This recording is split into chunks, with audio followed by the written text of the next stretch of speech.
Xbox On. Welcome to Xbox On, the podcast with one host about one console, the Xbox One, and now the Xbox Series X and etc. I am said host, Jesse DeRosa, and on today's episode, we will actually not be talking about the latest Xbox news for the week of January 2nd, 2020, because it's another holiday week, and so therefore there's no real news of consequence. So rather, I've got another kind of fun interstitial episode as part of my promise for the show to never miss a week despite, the news cycle being kind of slow. So this week we're going to be doing something fun. I thought, it's 2020, it's the year of the Xbox Series X, so let's do, what I do best, and instead of looking forward, let's get all reflective and look backwards instead. And I thought, the Xbox One is a really important console to me specifically because, not only is this show's name clearly a play off the name Xbox One, I just dropped the E at the end and made it Xbox On, which is like a voice command, throwback to the earlier days of the console when Kinect was a more integral part of the system experience and all that. And just thought, I'd play with this idea of like Xbox On, Xbox one host, one console, the console's called the One, et cetera, et cetera. I think it's pretty self-explanatory.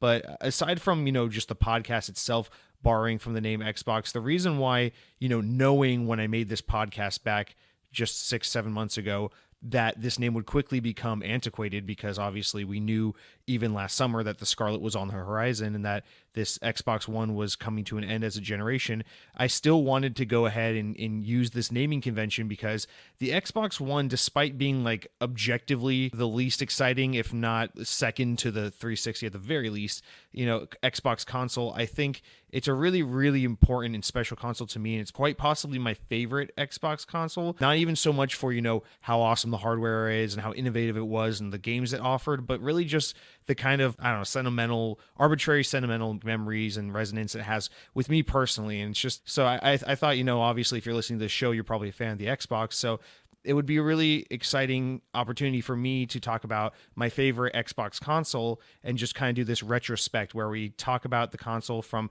when it was announced to kind of up until today as we get into its sort of sunsetting phase as we prepare for the Xbox Series X, and to kind of see how much this console's really grown and changed so much. Just writing some quick notes, for the show to be able to do this, I was just like, holy shit, if you really look at the Xbox One from 2013 when it was first released till now, it's almost entirely a different console. And in some reasons, I think in many reasons, I think it's for better. Some ways, and for some reasons, I think it's actually a little bit for worse, because there are some things that Microsoft originally intended to do with this console that I was quite excited for and I was really on board with, despite, some other public opinion. But we'll get into all that in a minute. So that's what we're going to be talking about today. But of course, we're going to start the episode out with some little housekeeping things, what I've been playing and whatnot. I have noticed, I've been bad about this. Obviously, I hate being the guy to be like, follow me on social media or please rate my show. But one thing, I do think is really awesome is when people actually take the time to give me a review and say a nice thing about my show.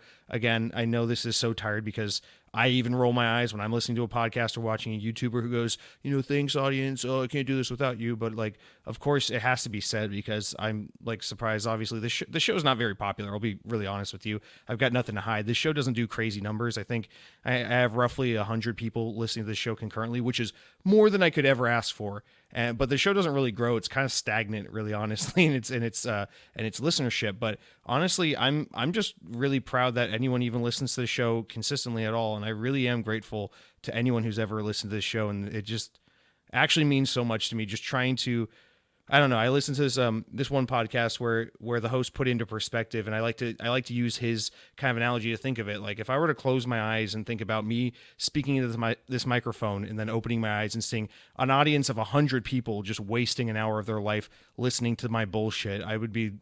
I'd be so choked up that anyone would even give a shit. So the fact that anyone listens, it really, really, truly means a lot. And for that reason, I just want to say, shout out to a couple people who've reviewed the show on iTunes, etc. I don't want to go through and read reviews because, one, I don't want to waste your time, and two, I don't know if you've ever written a review for the show. I don't know that you'd like that kind of thing right on the air. So out of respect for you and out of respect for everyone's time, I will just say, on iTunes, we've got writer Darv123 who wrote a really nice 5-star review, and I really appreciate those kind words, Darv.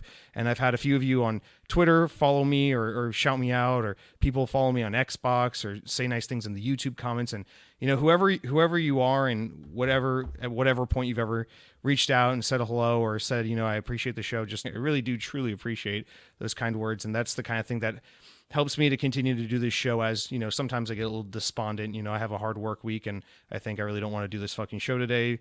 I've got so much shit going on, and then I do the show and someone says something nice, and it's like, holy crap, people actually care about the show. And it kind of gives me that energy to be like, aside from the fact that, there is someone on the other end listening to the show, it reminds me, this is about sharing my love of Xbox with the world.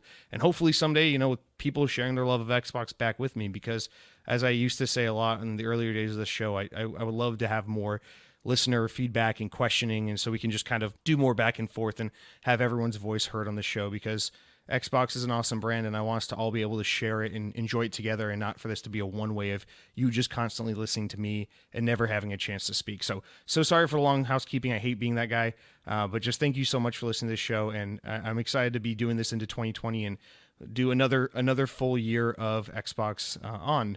Additionally, Happy New Year's to everyone. Happy New Year. Not New Year's, it's 1 year. And so we'll start out this week with the what I've been playing, and then we'll skip the news because there really isn't any, and then we'll get into this week's kind of retrospective look on the Xbox One. So this week I've been playing Life is Strange 2. I think I said I started that last week, so I've been playing more of that. I will be honest, I know I said last week, it's usually these games are pretty cringy. People who play Life is Strange know that the writing is rough. You got to kind of push through the rough writing for a couple hours to really let the game sink in otherwise, because they are really good games. And I can say that to both the first Life is Strange, the Before the Storm prequel, and then the Captain Spirit little one-off they did. But man, I'll be honest, I'm just now at the beginning of episode 5, so I'm pretty late into the game. I'm at the last 2 hours of the game, really. And I've got to be honest, I do not like Life is Strange 2 pretty much at all. It's entertaining enough that I can absolutely play through the whole thing and see it through to the end, no problem. But I do not like the characters. I don't like the writing. And it's more than just the standard, cringy writing, poor adaptation of how teenagers think and talk. It's worse than that. It's the writing, the storytelling, the narrative, the overall plot of the game is straight up bad, and I hate almost every character in the game. I actively despise and am rooting against characters to the point where sometimes I'll make evil decisions just to see someone get hurt or die or leave the game because I don't want to see them and I don't like the character. Now, I will say the main protagonists, the two brothers that you play as, Sean and Daniel, I like them both very much. There are aspects about them I don't like, but overall I enjoy them as characters. And I do, I'll just get right into it. Here's the big thing with the game. I appreciate any game that tries to have a political message, because I don't believe in this whole keep your politics out of gaming. I think politics are inherent to everything, and you just got to have thick skin and give people an opportunity to speak their opinions and to speak their beliefs regardless of whether or not you agree with them. So if you watch a movie, read a book, play a game, whatever, no difference. Everything has a political message behind it, whether intended or not. Sometimes it's heavier handed than others, but the point is everyone has beliefs, and political beliefs and social views come out as a result of people just self-expressing. It's not always an intended consequence, but it is impossible to otherwise avoid it. So it's just a part of creating art, creating content. So I accept that and I encourage that. And so my problem with Life is Strange isn't that I don't agree with its political messaging and its social messaging at all. That's not a problem for me at all, because some of it I do agree with and some of it I don't, and that's what it is. That's whatever. I'm not trying to be on one side or the other. My problem with it is the game is so incredibly trite and contrived and in your face and not very smart or eloquent at all about the way it tackles anything. So to put things into perspective, Don't Nod, the developer behind the game, is a French studio.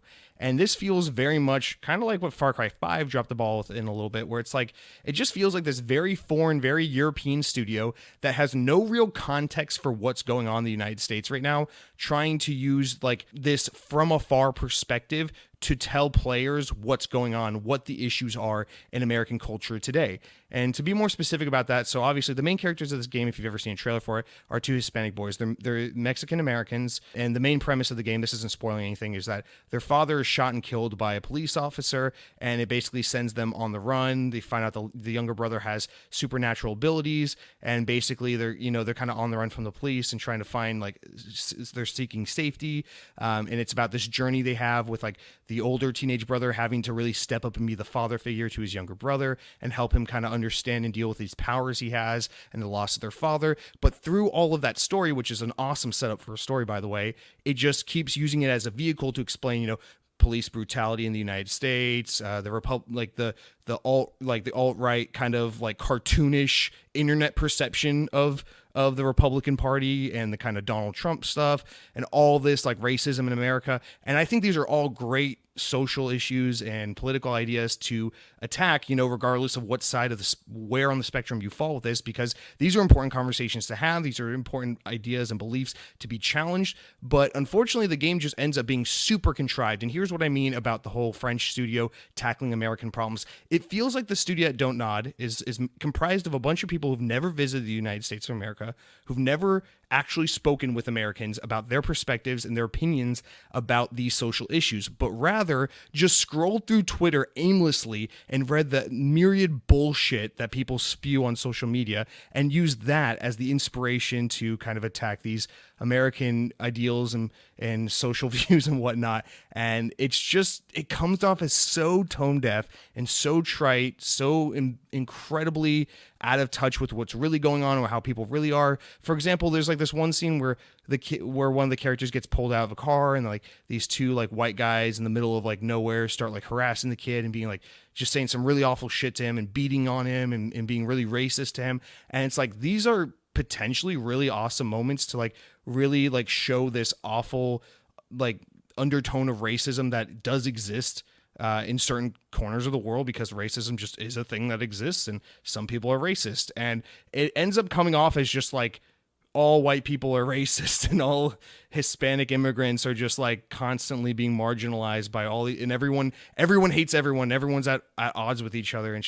it's really just kind of perpetuating this bullshit perspective that like everyone is enemies with everyone and everyone's a victim or a bully, and like no one I don't know. It's just so weird. The game is it's just very one-sided and one-dimensional, and just, I don't know. I hate it. It's just not very good the way it portrays it, because again, it's not that I do or don't agree with what the game is choosing to talk about. It's that it does it in such an inelegant and surface level way that you don't even end up resonating with anyone involved. You don't feel for the characters.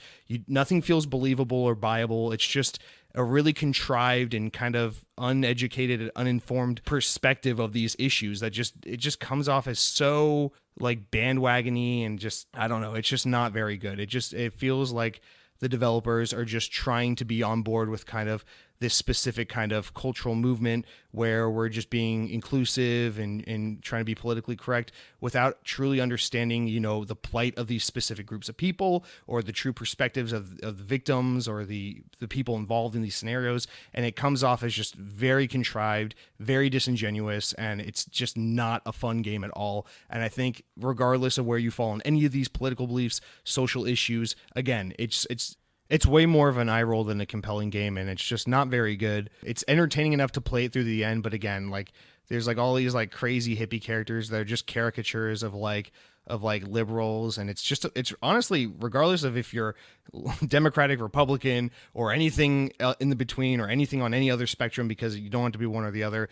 I think it's kind of just offensive to people on all fronts, because it doesn't even remotely portray anyone in kind of a reasonable and rational light. It just kind of makes caricatures and embarrassing portraits of everyone from every walk of life, and it's just not very good.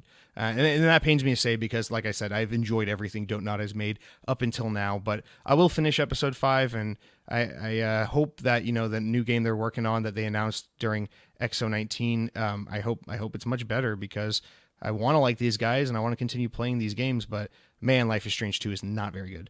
Okay, and that's going to do it for what I've been playing. Sorry to have made that one so long, and I'm sorry if I annoyed you to death with all my incoherent ranting about politics and video games. But now we're going to get into the main topic of this week's show, which is, of course, our Xbox One retrospective. So basically what I've done here is I've kind of made these bullet points about the Xbox One from 2013 when it was revealed and then released, up until, today, 2020-ish, as we get into its kind of final year as a console.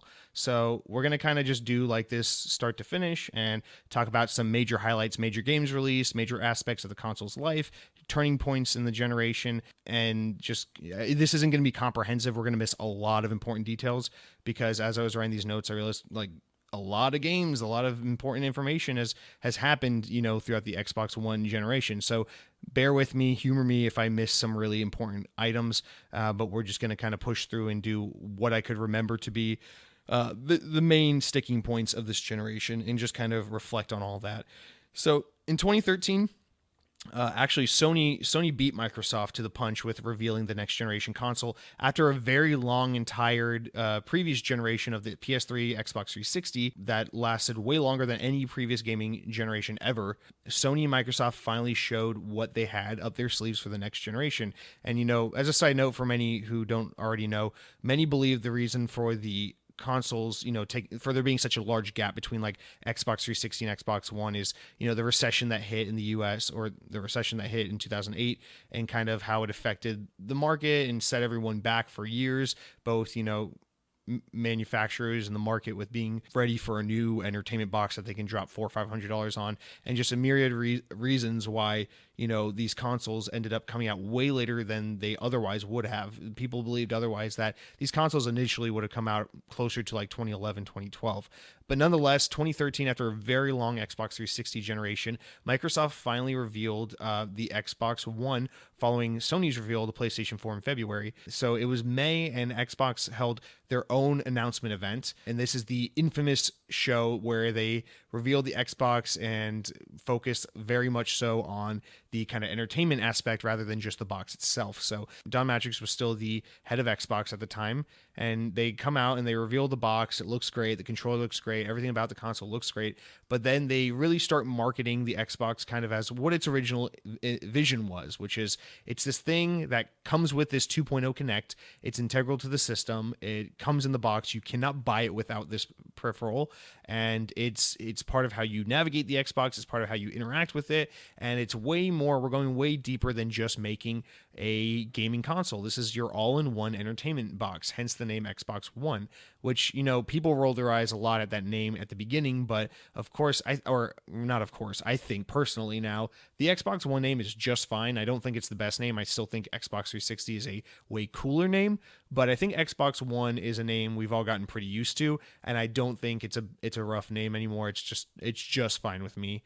I think people way overreacted about what are we going to call the original Xbox if your third Xbox is called the Xbox One. And it's like, that was just one of those like trite, we're going to bitch and moan about everything because we can kind of things. But nonetheless, obviously the console immediately got a lot of backlash for the name itself. And then of course that event focused so much, not so much on just gaming, but on this is going to be the center of your living room. You're going to be able to connect your cable box to it. You're going to be able to use all your entertainment media apps on it.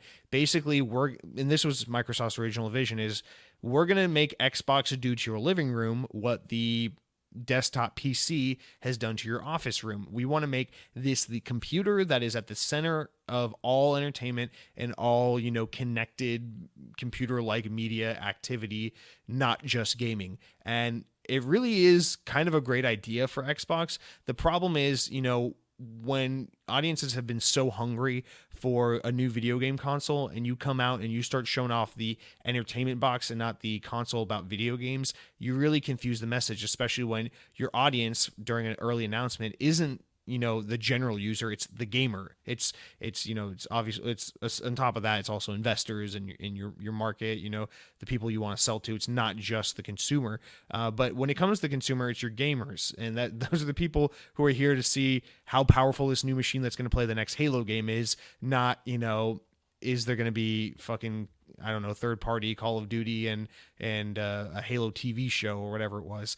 And so while I don't personally, think this unveiling was as like cringy and like shake my head as most people tend to think of it, it definitely wasn't a good showing, and I think we can all agree on that.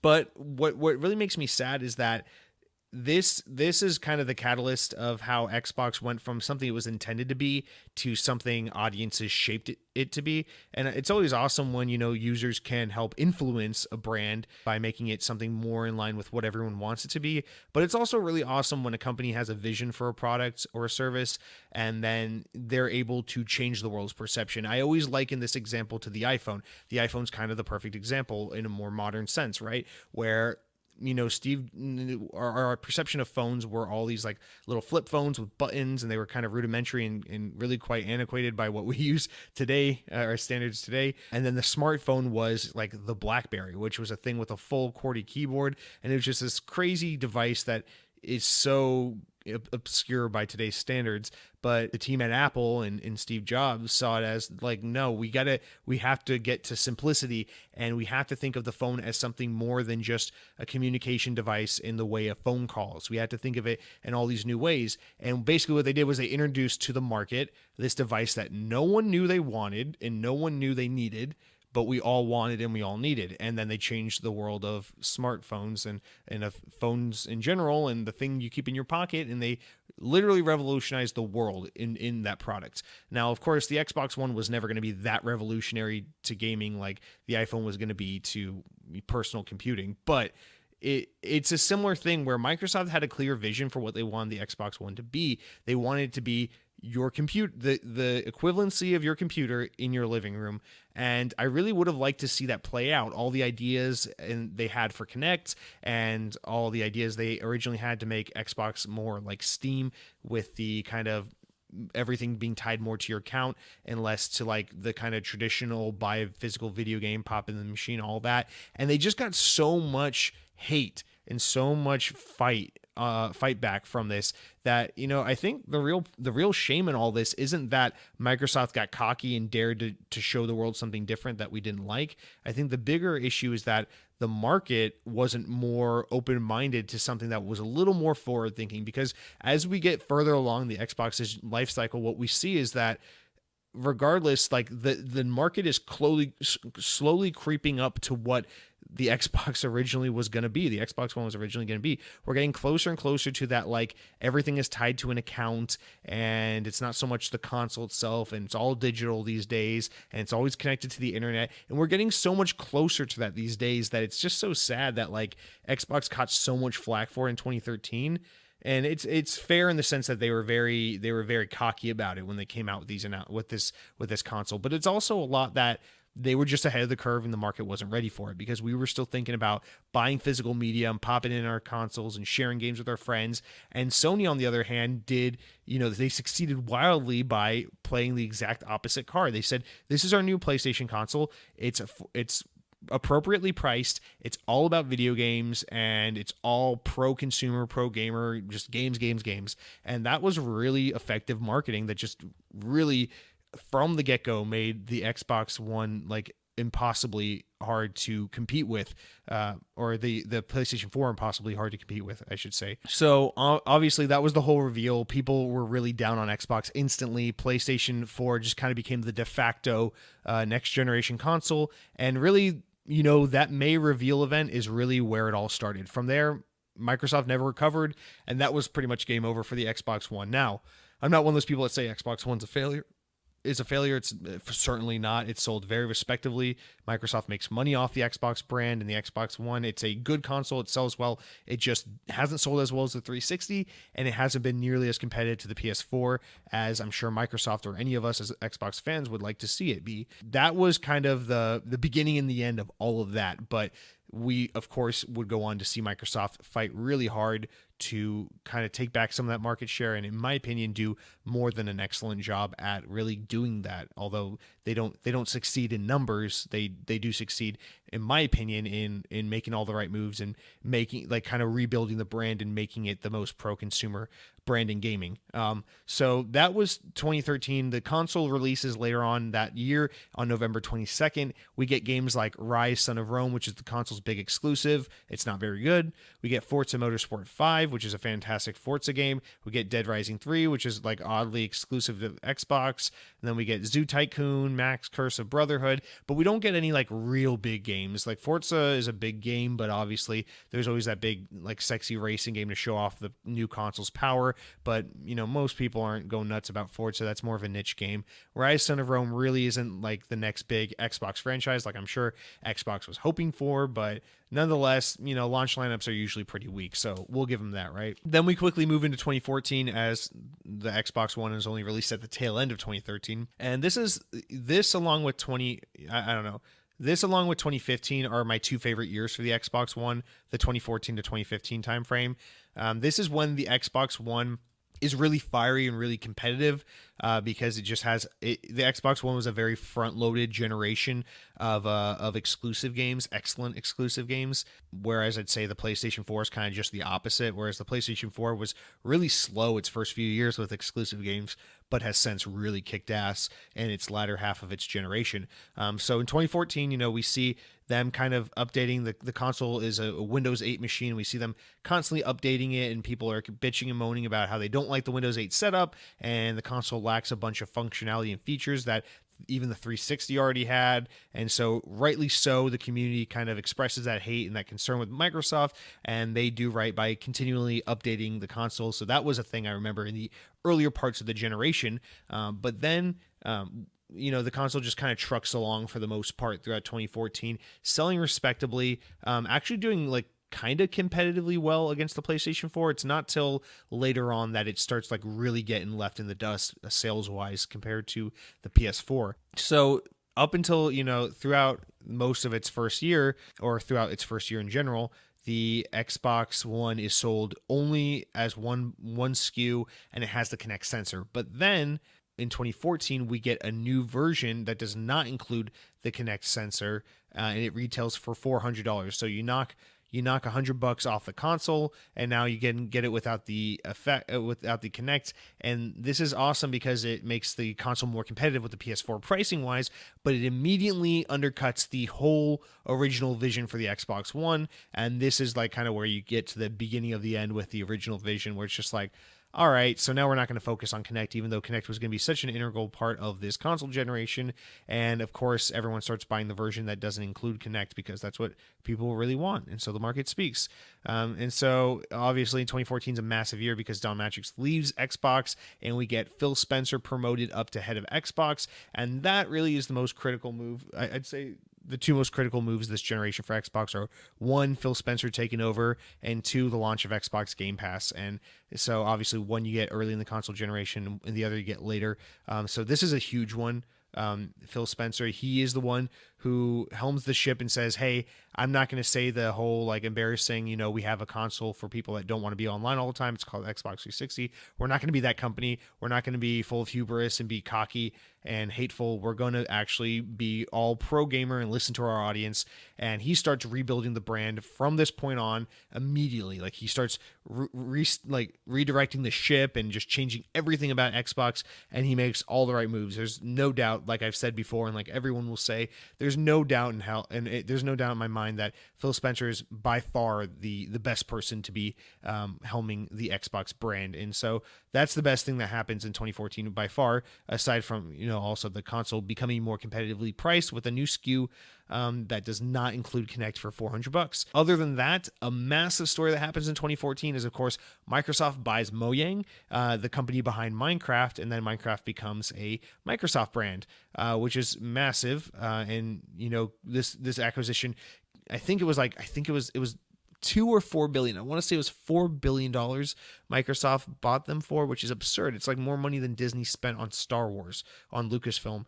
So, I mean, it's insane how much they spend. But this ends up proving to be a good move for them, as Minecraft still to this day persists and continues to be a very successful platform, and just continues to sell very, very well and be played and loved all around the world. So this is awesome. And I'd say, nowadays it's very easy to think of Minecraft as an Xbox game, as an Xbox brand, but that wasn't so much the case in 2014. It was one of those like, wow, that's going to be weird to see Minecraft go to Xbox. And a lot of people were under the impression that Minecraft would be pulled from the PlayStation and pulled from PC and just be Xbox only, but that wasn't the case. Microsoft decided to keep it multi-platform, and so here we are in this world where Microsoft now has a game they own, a very important game they own that they keep on all major competitive platforms. Notable games in 2014, we get Titanfall, which is I would say the first really big release for the console.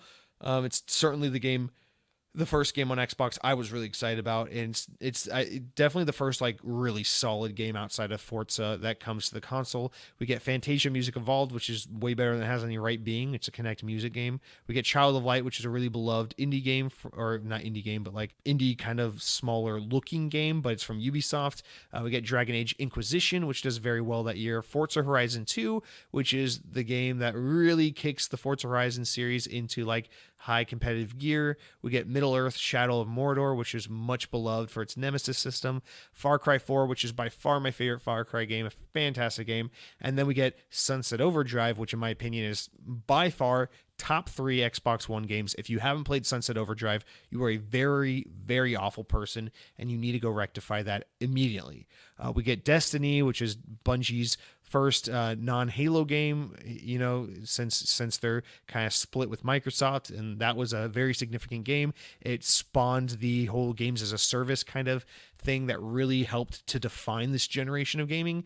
And then famously, of course, we get the Master Chief Collection in November of this year, which launches and it has myriad problems, and it's just a big old mess for Microsoft and 343. But as we've seen throughout the generation, they have turned the ship around and really made Master Chief Collection easily, the most valuable or the most value in any one game purchase ever. It's just fantastic.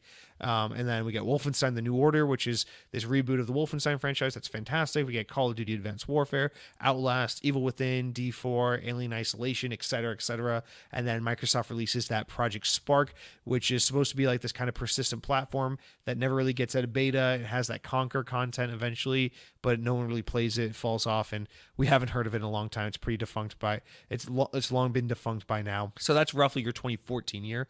And then we get into the 2015 year, which I'll quickly go through. This is my other favorite year for the Xbox One, because this 2015 is the year where Xbox One goes, okay, we had a rough start, but now we're in position to launch our slew of like really awesome first party games and really show you what this console is all about. And so in 2015, the console really kicks ass by going into E3, and Phil Spencer kicks off the showing by saying, hey, backwards compatibility with Xbox 360, boom, and that, sends shockwaves through the industry, and it's massive news. And this is also one of those really critical turning points that helps to define what the rest of not only this generation would be, but also is kind of like a domino setup for what next generation is going to be. I think backwards compatible is so critical to the Xbox One's life, because even though at the time we just thought, oh, this is so awesome, I can play all my Xbox 360 games on my Xbox One, I think what a lot of us didn't see, including myself back then at this point, is that this is Microsoft slowly positioning the Xbox. This is like the early inkling of what Xbox is going to become, or what we're starting to see it now become, as it's Xbox Play Anywhere, play your games on PC. Xbox is like this almost Steam-like thing where like you could play any Xbox game ever, provided you have the hardware to support it. Where we see the Series X being more like a PC, being able to play all your Xbox games and seeing like everything always be backwards and forwards compatible. And I think this is kind of the embryonic start of all of that, really, is when the Xbox One gets its 360 backwards compatibility, something that we were originally told wouldn't be possible. But Phil Spencer, as soon as he got in charge, he set a team on a mission to make this happen, and they did it, and it was fucking beautiful, and it really helped change the game. And it was the first thing, honestly, that the Xbox One had that made the PlayStation 4 look actually like objectively worse by comparison for not having. So this was a huge move. I just remember this was the first thing to happen associated with the Xbox One that actually, for the first time, made people on the internet like say positive things about Xbox, and it was or Xbox One rather, and it was just a really, really big win for them. Aside from that, the console standard price dropped down to $350. We also got a 1 terabyte terabyte model that replaced the original $400 model. We got games like Forza Motorsport 6, Guitar Hero Live, Mortal Kombat 10, Black Ops 3, Rare Replay, Batman Arkham Knight, Life is Strange, which as I told you, is a wonderful, wonderful game. One of my favorites of 2015. Disney Infinity 3.0, I added that in there for me just because I really love that game. Rest in peace. Gears of War Ultimate Edition, Fallout 4, Witcher 3, which is, still talked about as like roughly game of the generation kind of material, although I still haven't played it and I don't really care to. We got Metal Gear Solid 5, Ori and the Blind Forest, Rise of the Tomb Raider, which was a big deal because it was kind of marketed as an Xbox exclusive, although we learned this was kind of the game that started the timed exclusive thing this generation that we've seen a lot.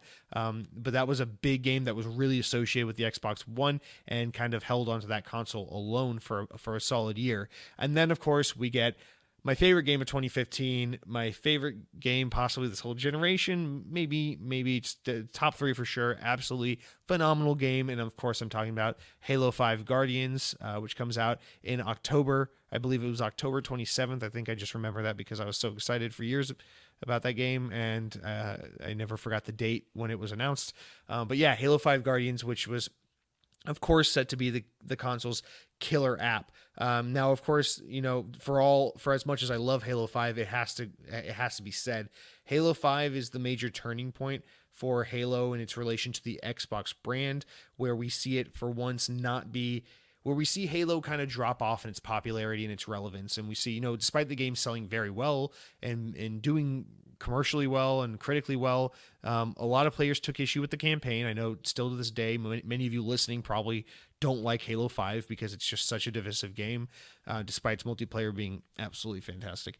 But, aside from that, it was the first time Halo came out, and it wasn't the like, everyone stop what you're doing, a new Halo is out. It was more like the new Halo came out, and unless you were on the Xbox platform, you were basically just like, so what? I'm over here on PlayStation. I don't give a shit. And I think it's so interesting. This is such an important moment to me because the Xbox 360 era, when you had games like Halo 3, it was marked by like this critical idea that like Halo is the end all be all. First person shooters were so incredibly important to that generation. But then you get into this generation, like the first person shooter doesn't mean as much as it did back then. And in fact, this generation, what you see is people care about big open worlds. That is what defined this generation. If it was the first person shooter in the Xbox 360 era with like your Halo 3, your Call of Duty Modern Warfare and all that, in this generation, it was not about your shooters. It wasn't about your Halos. It was about your Witcher 3s, your Red Dead Redemption 2s, your massive open world games where you can just get lost in that. It was about that or shared world games like Destiny or The Division 2 or kinds of these games, or these free-to-play games that persist like your Fortnites. And it was crazy to see Halo 5 come out, and despite selling very well and doing pretty well critically, it just didn't light the world on fire the way every other Halo had before it. And I think that was, a major wake-up call for Microsoft and for many of the industry that like Xbox has to start getting really competitive. They have to shake things up. They have to change their strategy. They cannot rest on their laurels and just go with Halo and Gears all the time. And I think that's kind of where we really see the embryonic stage of the Microsoft consuming a lot of studios and really diversifying their portfolio. In fact, even during this year in 2015, Phil Spencer speaks a lot about the portfolio. That's what Rise of the Tomb Raider being a timed exclusive was all about. It was about getting new genres and getting new types of games into their portfolio to make the Xbox a more well-rounded brand and to appeal to more types of gamers and not just your first-person shooters, the kinds of people we always think about playing, the Xbox 360, the pot-smoking teenager that's go army strong and all that. That was a stigma that was really heavily attached to the 360, 10, 15 years ago. Whereas, in the Xbox One generation, the gaming world was nothing like that. So I think that was really important. And despite Halo 5 just being one of my favorite games, it can't be understated that, that game was a wake-up call that things had to change over at Xbox. It couldn't be the same old story, and that, the gaming audience was changing, and the PlayStation 4 didn't have to have a Halo competitor like a Resistance Fall of Man or a Killzone. They can do their Uncharted's and their many third-person action games that they never get criticized for and get away with it because that's what people wanted more than Halo.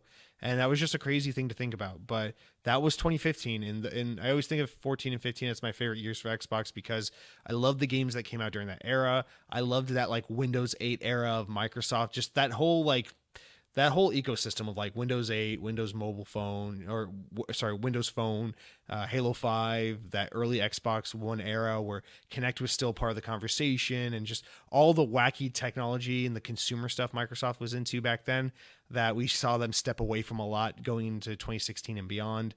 I don't know. It's a really special era for me, and I have extremely fond memories of playing Xbox during those 2 years in particular. But then we moved into 2016, and this is where things start really shaking up for the Xbox One. I think 2016 is the year where you definitely leave behind the first half of the generation and enter the second half of the generation. And this is the year where we get the Xbox One S, which is released in August for $300 or $350 or $400 if you get either the 500 gigabyte, 1 terabyte, or 2 terabyte respective models. It's slimmer. It's got the updated controller. It's got HDR. It's got 4K video playback. It's the mid-generation refresh where you slim down the console. We've seen it with the 360 generation. You see it in the PS2, the PS3. It's a very common thing we've seen many times before. But this is the first time where we see it kind of actually have some actual differences other than just making the thing slimmer, cheaper, and sleeker. We actually got the HDR, which is a feature that the regular Xbox One didn't have, and we got the 4K video playback, and these were big deals because this is around the time where PlayStation got the PS4 Pro, which didn't even have 4K video playback, and that was a Blu-ray player, which is just weird, and Sony creates Blu-ray. So yeah, that was a weird moment, and the Xbox One S, I think, is really important because it was a opportunity to kind of refresh on the brand image a little bit and get Xbox One S to appeal to a new audience. It was a way to say, like, forget the Kinect, forget the chunky VCR look of the original Xbox One, forget what you saw in 2013. Think about the Xbox One as this console from now on. And I think it was really helpful for Microsoft to have that opportunity to say, it's cheaper now, it looks sexier now, it's a different box, please, it's a gaming machine. Stop thinking about the all-in-one thing, even though it's still called Xbox One. And, you know, the Xbox One S has sold, even to this day, very, very respectably. And it's really the turning point because I think, you know, when I talk to people, this is the Xbox most people have is the One S. This is the majority of Xboxes sold are going to be this console, the One S, at the end of the day. And so this is really the box that's going to define this generation the most, is because this is the one that's in most people's hands. And so with it, you know, in 2016, we got games like Forza Horizon 3, which is my favorite Forza Horizon. We get Titanfall 2, which is a phenomenal second effort to Titanfall, but ultimately falls very short sales-wise because EA fucked it up. We got Quantum Break, which is such an excellent Xbox One exclusive that the world constantly forgets ever existed. We get Battlefield 1, which is a pretty decent Battlefield game, and that's coming from someone who doesn't really care for Battlefield. We get Call of Duty Advanced Warfare, or not Advanced Warfare. This was the year we got Infinite Warfare. You get Gears of War 4, which is an excellent Gears of War. This is a very important game. This is the Coalition's first main entry into the Gears of War franchise. This is the first real outing from the Coalition, so it's a really important title. We get ReCore, we get Overwatch, we get Dishonored 2, Doom 2016, Inside, Overcooked, Final Fantasy 15, Rainbow Six Siege. 2016 is a really solid year for games. It's just not my favorite of the Xbox years. Although I will say, you know, especially focusing on the exclusive side, Forza Horizon 3 is excellent. Gears of War 4 is excellent. ReCore is, I think, underrated. I think it's a pretty fun game. It's not phenomenal, but it's a good 40-hour romp, $40 romp. And then Quantum Break is just phenomenal. It really breaks my heart that so few people have played it because it's quite excellent, and the TV show thing they did with it somehow works very, very well, and it blows my mind. But yeah, so that was 2016 in a nutshell. The big things being the Xbox One S, of course, but some excellent games kind of carried the console through a rather successful year. And then we go into 2017, which I think is the last real solid year for the console. So big notable things that happened this year: we got the original Xbox gets backwards compatibility. So now it's just further really solidifying this idea that Xbox is going to be this more fluid thing. We got original Xbox games compatible on this console. We got 360. You can ostensibly play pretty much any Xbox game on your One X now, or on your Xbox One rather.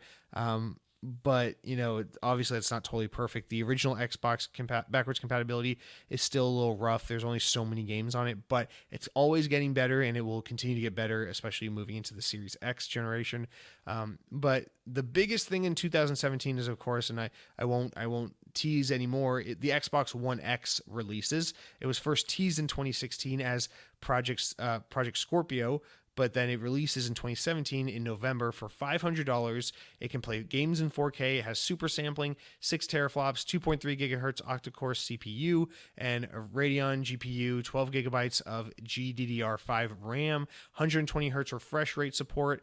It's essentially a big, powerful console that really boosts the Xbox One from not being like slightly underpowered compared to the PS4 to extremely more powerful than not only just the PS4 but the PS4 Pro. So the Xbox One X is another, like this, the One S. It's a really important opportunity for Microsoft to reposition the Xbox brand in the middle of the generation, because it really puts the focus on the games. It says, hey, all the Xbox is about is just playing games, so why not play it on the most powerful console on the market, the best way to play games, the place where games will look and run the best, Xbox One X. And it sold a little better than I thought it would, and it's really been a popular console for people who are more into specs, and of course more of the diehard Xbox community that wants to have the latest and greatest. So the Xbox One X is by far the most significant part of this year, 2017. But there's also some sad news that comes along with this year, and the big one being that Scalebound is canceled, the action role-playing game from Platinum Games. It gets the axe despite so many people looking forward to this game, although I will admit the game never really looks that good in any demos they ever did. It always looked a little rough, but nonetheless, the writing was on the wall for it, I suppose, and Microsoft just cut the game, so that never happened. But the games we did get in 2017, we got Halo Wars 2, Call of Duty World War II, Sonic Mania, Wolfenstein 2, The New Colossus, Cuphead, of course, was a massive one, Destiny 2, Forza Motorsport 7, Resident Evil 7, South Park, The Fractured But Whole, Tekken 7, Evil Within 2, Prey, Tacoma, What Remains of Edith Finch. Really solid lineup. Halo Wars 2, of course, being my favorite. Actually, not necessarily. Sonic Mania, Wolfenstein 2, Destiny 2, pretty solid year, honestly. But again, this is, I think 2017, the thing we start seeing is this is really where the Xbox One starts relying on the third parties to carry the weight. This is where we see Xbox One fall into that era where it's like the first party games have kind of stalled. Halo's been delayed, so we can really make Halo Infinite great after what happened with Halo 5. Gears of War is still trucking along, but that franchise alone can't hold the platform together. Same thing with the Forza series. This is when Xbox goes quiet on exclusives and starts secretly buying up studios and getting ready for a big next gen where we can have like many Xbox exclusives from varying genres and developer talent from all over the industry.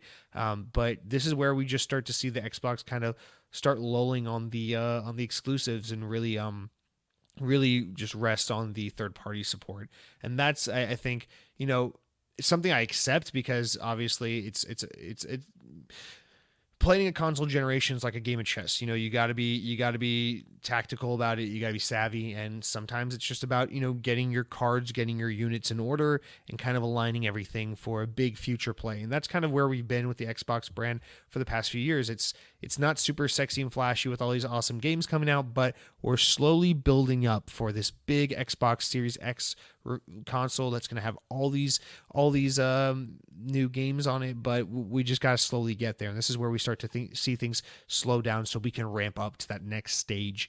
And that moves us into 2018, where by far the biggest thing that happens this year in 2018 is that Xbox Game Pass is announced and comes out and revolutionizes literally everything about games forevermore, because this is when the thing people had been talking about forever comes out. It's, can we get a Netflix for gaming? And it's even better than Netflix for gaming, especially because you don't have to stream the games. You just subscribe to this thing and you download games and you have them, and then you just play all the games, and everything that Xbox makes, everything that's first party, just is instantly there on day one. And all these amazing third party games are always there, and the library is always evolving and changing, and very few things ever leave, but many things are always added, and it's kind of the best thing ever. And 2018 is important, and I've talked about this before because this is where it's introduced. So obviously it's important for that reason alone. Although I say that 2019 is when it really starts cementing itself into the consciousness of not just Xbox gamers, but everyone. But 2018 is a really important year because this is where it all begins. In addition to that, we get Xbox All Access, which allows you to kind of finance games with like no real downside to it at all, which is just kind of a great game or a great deal for gamers. And then notable games we get are Forza Horizon 4, which is excellent, Sea of Thieves, which is Rare's first game back in first game they made in a very, very long time, and actually it's doing pretty well even to this day. It's been really successful with streamers, and it's just this persistent game that its dedicated audience really loves a lot. We get State of Decay 2, we get Red Dead Redemption 2, Fallout 76, Far Cry 5, Call of Duty Black Ops 4, Dead Cells, Assassin's Creed Odyssey, Monster Hunter World, Celeste, Shadow of the Tomb Raider, and Fortnite becomes, kind of the unstoppable force in 2018. Obviously, it's out a little bit before that, but in 2017, we get we saw that PUBG came to Xbox and became kind of synonymous with Xbox in terms of console gaming, although it later came to PlayStation. But 2018 is really where all of that doesn't matter anymore because now it's all about Fortnite. And Fortnite blows up like crazy in 2018 and still holding strong to this day. But yeah, I think regardless of how you feel about Fortnite, that has to be mentioned because it's just such a significant moment in gaming. And then that's going to kind of be 2018. It's really, other than Game Pass just being so revolutionary, that's really all we get for the most part, other than some decent games. And then in 2019, obviously this is the year we just wrapped up, so there's not too much to get in depth with since it's pretty fresh on our minds, but we get the Xbox One S All Digital Edition, which comes out in May, comes with a terabyte of storage, $250, and it's Xbox One S, but you cannot put discs in it. Instead, you just download everything, which I think is really important because this is one of those things where it's like, it's Xbox testing the waters for one of those things where they're like, we're ready for the future, but we don't think the market's ready for the future. So let's put out this SKU of the Xbox One that is, where consoles are eventually heading, where we don't have disk drives, but let's make it the least significant of all of these SKUs so that people don't bitch and moan about us taking away disk drives. And I think this is it's a testing ground. I think it's a testing ground for whatever Lockhart's going to be. I think Lockhart probably won't have a disk drive, and that this is kind of their way of playing with that whole cheaper model that doesn't have to have a disk drive, because why are we buying physical media and sticking it in our consoles? Because this is not the 1990s anymore. We can download things. The internet's real. We can play games installed on our hard drives like grown adults. And I think that's really significant in that kind of like just little pawn that, Microsoft nudges forward and says, here's this all digital console. Let's see how it does. And I'm not really sure how the numbers have been with the all digital edition, but I think it's really significant that they actually brought something like this to market, and it's just cool to see them testing the waters, and we'll see how that plays out. For me, at least, it's too early to tell, but that's that. And then the other thing is Xbox All Access returns, this time with Scarlet. Now you can get Scarlet in the mix and just finance your consoles through Xbox, and it's a great value again. And then other than that, we get Xbox Game Pass Ultimate, which combines Game Pass with Xbox Live into one subscription for $15 a month rather than two $10 subscriptions, furthering the value of everything Xbox and making it by far the greatest value in gaming history, because you get Xbox Live games with gold, you get Game Pass, and just everything for one super reasonable price. And it's awesome. It's the best. Aside from that, the Xbox Series X is, of course, revealed. We get the tease during E3 of Project Scarlet, and then during the Game Awards, Microsoft just drops this bombshell where they show us the Xbox Series X, and we no longer have to guess about the name and the look of the console because they gave us a ton of information a year before it even comes out. So that was, of course, massive, but that is, I think, kind of the flag wave, the signal that, the generation's coming to an end, and here's what we're focusing our development talents on, our R&D efforts on going forward is this new generation. Aside from that, our games for 2019, we get Gears 5 and Crackdown 3. Those are really the only first-party games, making it a super slim year, although 2020 is shaping up to be slightly better. But yeah, like I said, this is really them saying, let's let the third parties take the weight, and let's focus our R&D and our development into the next console. And so we get that. We also get Call of Duty Modern Warfare, Control, Metro Exodus, Resident Evil 2 Remake, Apex Legends, The Outer Worlds, Sekiro, among some others.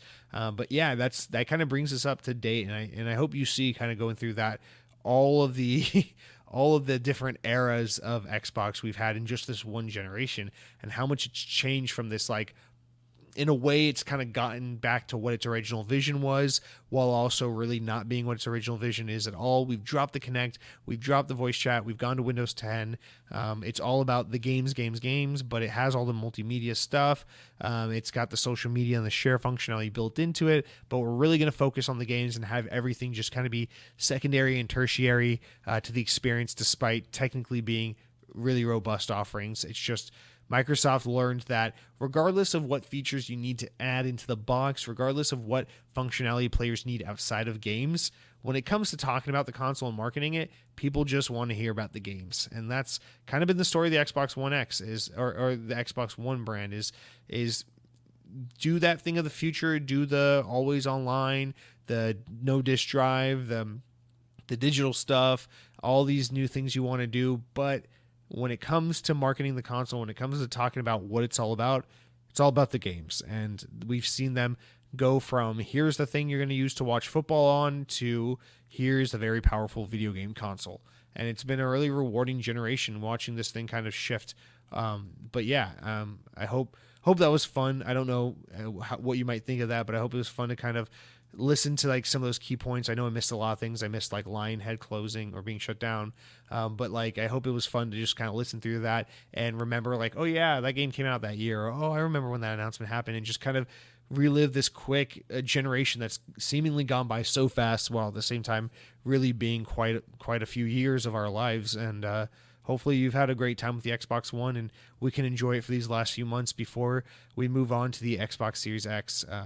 But I appreciate you listening through, and we'll wrap up this show with our Games with Gold. It is now January, of course, so we've got some new Games with Gold for this month. Throughout the whole month, we've got Styx Shards of Darkness, which will be available on Xbox One. Batman the Telltale series will be available from January 16th through February 15th on Xbox One. And then on the 360 side, which is of course backwards compatible, we've got Tekken 6 available for the first half of the month. And then we've got Lego Star Wars 2, the original trilogy, which is available the second half of the month. So be sure to download all those games when they're available. But that's going to do it for this week's show. There's no drop of new game releases. There actually wasn't one on Xbox Wire, so we'll do that next week. Hopefully there will be one next week. I suspect next week we'll start getting into the new year proper with news and all the standard segments. But you know, during these holiday weeks, this is just kind of how things work. You got to find some cool things to talk about while everyone else gets a much deserved break, especially the guys over at Xbox who have just been working their asses off to help bring us what I believe to be the best brand in gaming, and just a really, really solid console. You know, this Xbox One.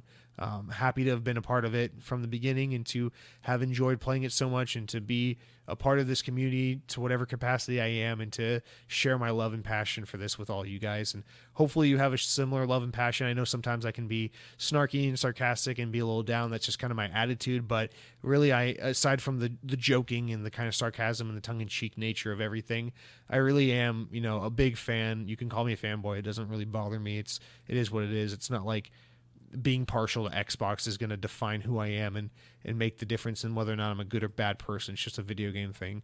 But I'm really proud to be a part of this community, and to love Xbox the way I do, and to be able to share my excitement with it, because it's a positive outlet for me. And it's a great way to be involved in something and be positive and just put something positive and uplifting out there. And hopefully that shows through in the show, despite, you know, the sarcasm and the teasing of all you fucking nerdy Kingdom Hearts people out there, and that we can all just come together and enjoy this brand and this console. And I'm grateful for the Xbox One. I'm grateful for all the memories it's given me, and I'm excited to enjoy it for the rest of 2020 before we move on to my Halo Infinite box, the Xbox Series X. So thank you all so much for listening. I'll catch you next week on Thursday, as always. And now we will end our show with our song from my buddy Eric Hudson. Take it away, Eric.